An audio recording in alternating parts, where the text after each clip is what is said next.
बिस्मिल्लाहिर्रहमानिर्रहीम। तो हम बायोलॉजी 10th क्लास का चैप्टर नंबर 13 जो है स्पोर्ट एंड मूवमेंट इसको स्टडी कर रहे हैं। तो आज का हमारा जो टॉपिक है फर्स्ट वो है types of joints. When two bone join together at a certain point is called joint. जब दो बोन जो हैं किसी पॉइंट पर आपस में मिल जाती हैं तो उसे हम ज्वाइंट बोलते हैं। ज्वाइंट जो है ये ना सिर्फ मूवमेंट में हेल्प करता है बल्कि फिजिकल सपोर्ट भी प्रोवाइड करता है। तो टाइप्स ऑफ जॉइंट्स में there are 3 types of joints: immovable joints, slightly movable joints and movable joints. वो जो बिल्कुल मूव नहीं करते हैं, जो थोड़ा सा मूव करते हैं और जो मूव करते हैं। तो पहली टाइप है जी इमूवेबल जॉइंट्स, वो जॉइंट्स जो के मूव नहीं करते हैं। तो such joints allow no movement. तो joints in the skull, joints in the skull, जो स्कल है खोपड़ी है इसके दरमियान जो जॉइंट्स होते हैं ये मूव नहीं करते हैं, ये फिक्स होते हैं, इमूवेबल होते हैं। उसके बाद जो स्लाइटली मूवेबल जॉइंट्स हैं उनको हम देखते हैं। स्लाइटली मूवेबल जॉइंट्स, वो जॉइंट्स जो थोड़ा सा मूव करते हैं, स्लाइटली मूव करते हैं। तो वर्टेब्रा जो हमारे मोड़े हैं, जैसे ये मैं ऊपर बेंड कर रहा हूँ, नीचे बेंड कर रहा हूँ, ऊपर हो रहा हूँ, तो ये किसकी वजह से है? ये वर्टेब्रा की वजह से है, वर्टेब्रल कॉलम की वजह से। इसमें थोड़ी सी मूवमेंट होती है तो इसे बोलते हैं स्लाइटली मूवेबल जॉइंट्स। उसके बाद आ गया मूवेबल जॉइंट्स, मूवेबल जॉइंट्स। अब मूवेबल जॉइंट्स जो होते हैं ये मूवमेंट जो है वो बड़ी आसानी के साथ करते हैं। They allow the variety of movement, तो इनमें आसानी से मूवमेंट होती है। जैसे हिप जॉइंट है, एल्बो है, नेक है, हैंड्स हैं। तो ये इसकी बहुत सारी आगे एग्जांपल हम दे सकते हैं। अब इनकी फर्दर 2 टाइप्स हैं मूवेबल की। Hinge joint, hinge joint, hinge बोलते हैं ये जो दरवाजे को कब्जा लगा होता है, यानी ये वन प्लेन में क्या करते हैं। Hinge joints and ball and socket joint, तो बाद में मैं लिखता हूँ। तो हिंज जो है ये वन प्लेन में क्या करते हैं, मूव करते हैं। जिस तरह ये हमारा डोर है, डोर को आप आगे पीछे मूव करते हैं, उस कब्जे की वजह से, हिंज की वजह से वो वन प्लेन में क्या करता है, मूवमेंट करता है। तो ओनली वन प्लेन में जो मूवमेंट है उसे क्या बोलते हैं, हिंज जॉइंट। उसके बाद आ गया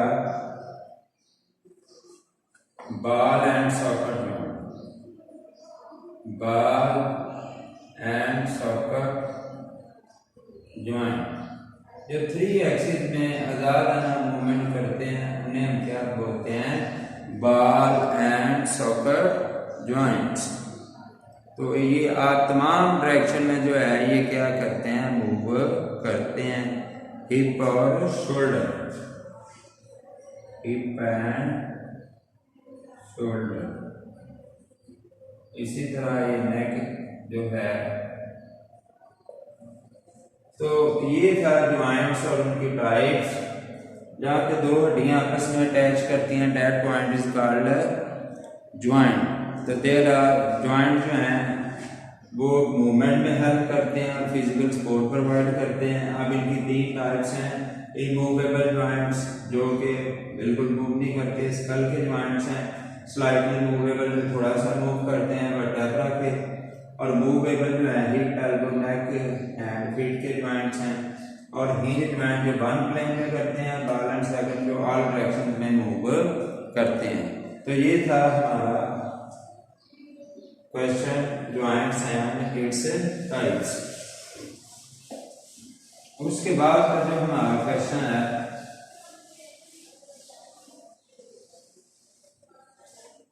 वो है स्केलेटन।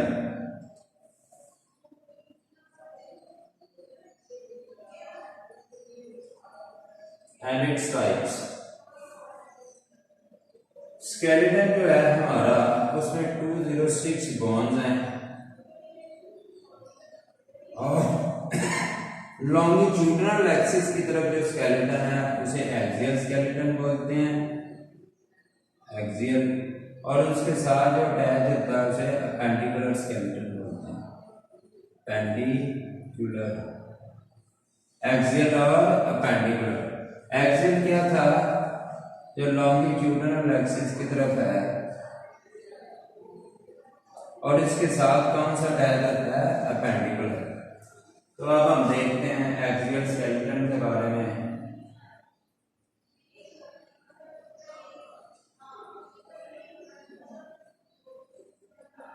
एक्सियल स्केलेटन जो है इसमें 80 बॉन्ड्स होती हैं और ये हेड और ट्रंक रीजन्स पे मुश्तमिल होता है। हेड एंड ट्रंक, सर और धड़ पे मुश्तमिल जो होता है। तो इसके 5 पार्ट्स हैं। फर्स्ट पार्ट जो है इसका वो स्कल है। स्कल में 22 बॉन्ड्स होती हैं जिनमें से 8 बॉन्ड जो है क्रेनियल है और 14 बॉन्ड जो है वो फेशियल है। यानी 8 बॉन्ड जो है खोपड़ी में पाई जाती हैं और 14 बॉन्ड जो है ये हमारे चेहरे पर पाई जाती है। उसके बाद जो सेकंड पार्ट है एक्सियल स्केलेटन का वो है ईयर, कान। इसमें टोटल 6 बॉन्ड होती हैं। 6 बॉन्ड में से हर कान के अंदर 3 होती हैं, एंकर्स, मेलर्स, स्टेप्स। ये 3 बॉन्ड हैं। हर कान में ये 3 है तो टोटल 2 ईयर में ये 6 हो गई। उसके बाद जो थर्ड पार्ट है वो है हाइट बॉन्ड, हाइट बॉन्ड और नेक बॉन्ड। जो हमारी हाइट है यानी गर्दन की हड्डी है वो। उसके बाद इसका जो फोर्थ पार्ट है वो है वर्टेब्रल कॉलम।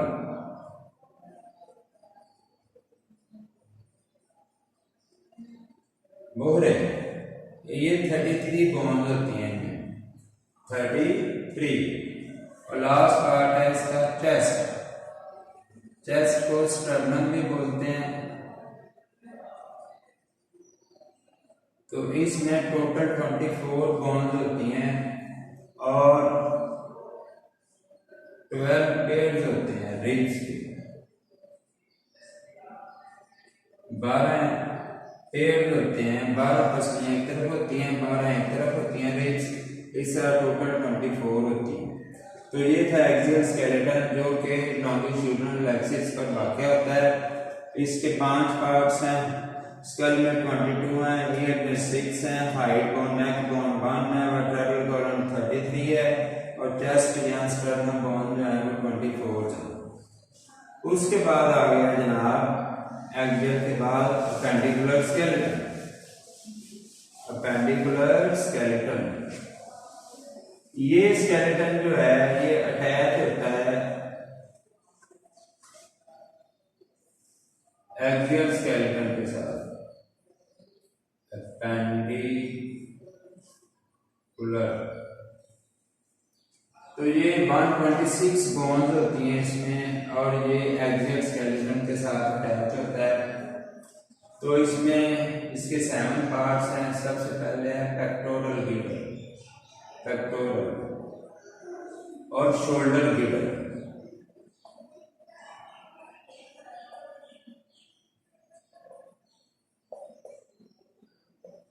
इसमें 4 बॉन्ड होती हैं। ये जो पेक्टोरल गिडर है, शोल्डर है, इसमें 4 बॉन्ड होती हैं। उसके बाद सेकंड है जी आर्म, जो बाजू है इनमें टोटल 6 बोन्स हैं। उसके बाद बोथ हैंड्स, दोनों हाथ हैं, इनमें 54 बोन्स हैं। उसके बाद पेल्विक गिडल,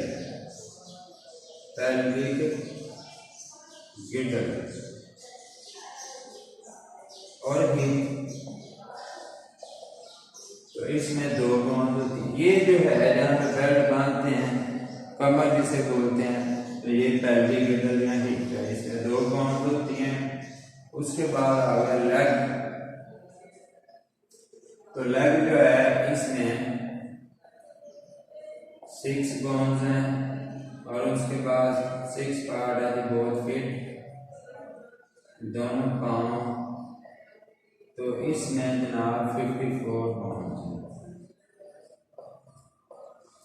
तो जो appendicular skeleton consists of 126 bones. First part is that pectoral or shoulder girdle consists of 4 bones. Arm has 6 bones. Both hands have 54 bones. Pelvic or hip girdle has 2 bones. Leg has 6 bones, and both feet have 54 bones. तो ये था हमारा question कि skeleton and its types. तो 2 तरह का skeleton था, axial skeleton और appendicular skeleton, जिसके बारे में हमने जो है वो डिटेल से पढ़ा। तो हमारा जो नेक्स्ट क्वेश्चन है वो है मसल्स एंड मूवमेंट।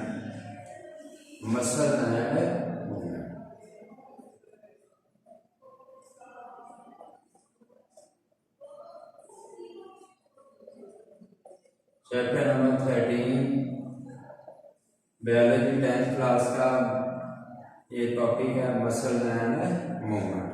तो जो मसल्स होते हैं ये मूवमेंट में बड़ा इम्पोर्टेंट रोल जो है वो प्ले करते हैं। तो अब किस तरह रोल प्ले करते हैं, इनके 2 पॉइंट्स होते हैं, ओरिजिन और इंसर्शन।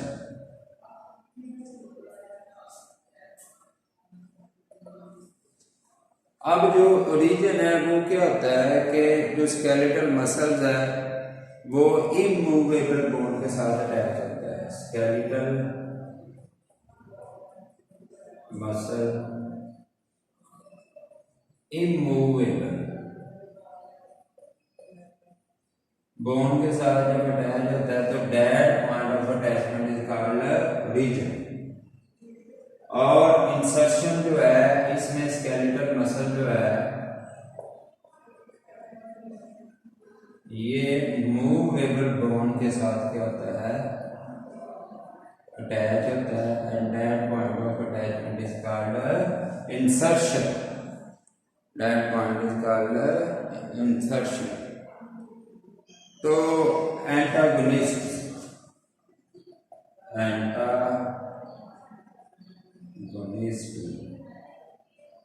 या एंटागोनिज्म,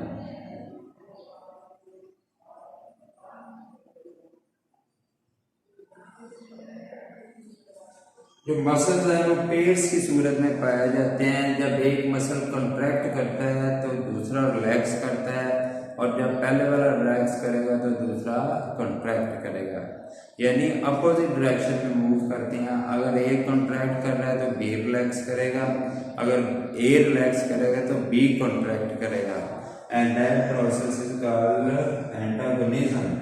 इसे हम क्या बोलते हैं, एंटागोनिज्म। अब फ्लेक्सर और फ्लेक्शन, फ्लेक्सर और फ्लेक्शन, एक्सटेंसर, एक्सटेंशन।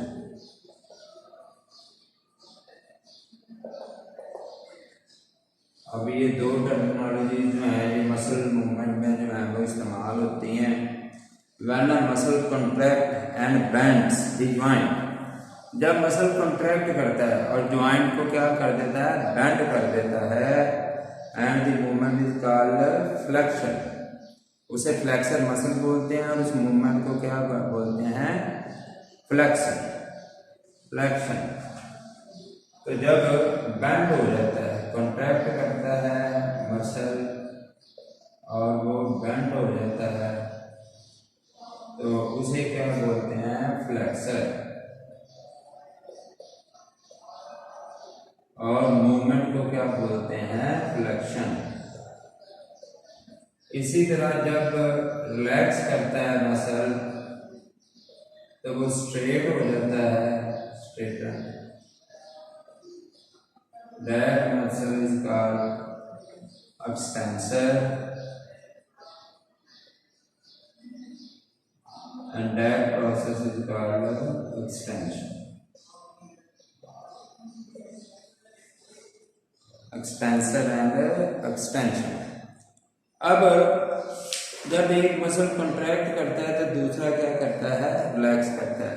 ये जब आपका जो आर्म है आप इसे बेंड करें तो नीचे से ये क्या हो जाता है, यानी ऊपर से बेंड किया, नीचे से क्या करेगा? रिलैक्स करेगा। तो एक तरफ से ये जो है कॉन्ट्रैक्ट करेगा तो दूसरा हिस्सा इसका रिलैक्स करेगा, और जब एक रिलैक्स करेगा तो दूसरा कॉन्ट्रैक्ट करेगा। ये एंटागोनिज्म की एग्जांपल है। तो इस तरह मसल जो होते हैं वो मूवमेंट में क्या करते हैं? हेल्प आउट करते हैं। उसके बाद हमारा जो टॉपिक है वो है डिसऑर्डर्स इन जॉइंट्स। जॉइंट्स जो हैं इनमें जब डिसऑर्डर होता है तो कौन से डिजीजेज जो हैं वो पैदा होती हैं? तो आर्थराइट्स, फिर आगे इसकी टाइप्स हैं। ये जोड़ों की बीमारी है आर्थराइट्स।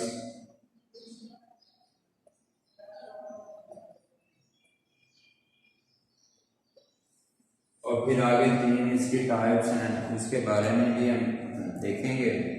तो arthritis mean inflammation of joints. Joints जो होते हैं इन्फ्लेम हो जाते हैं, सूज जाते हैं, स्वेल कर जाते हैं।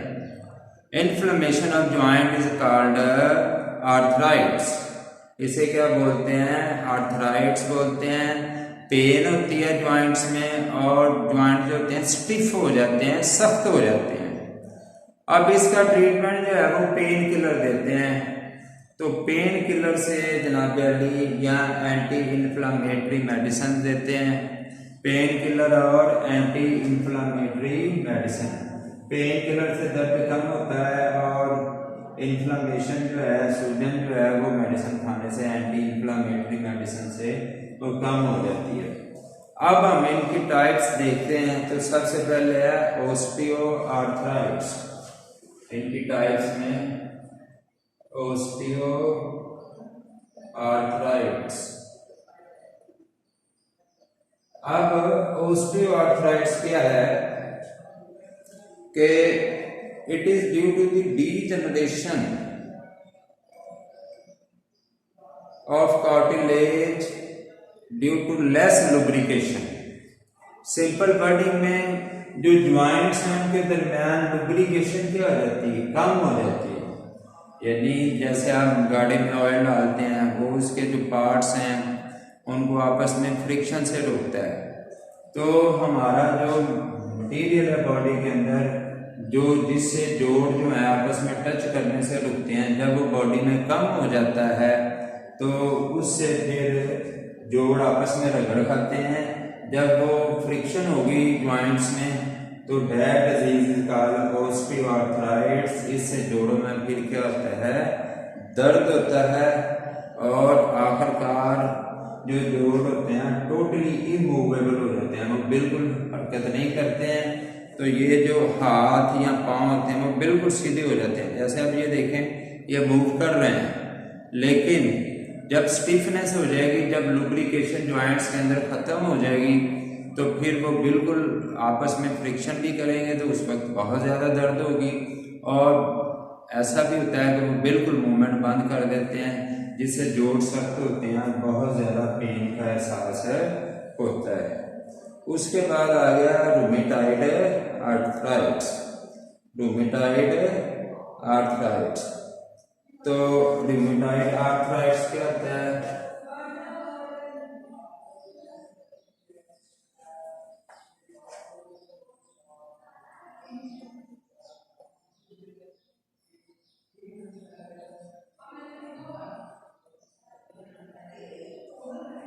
इसमें जो जोड़ों के ऊपर मेम्ब्रेन होती है, जैसे ये जोड़ है, तो ये स्टिफनेस हो जाती है, सख्त हो जाती है।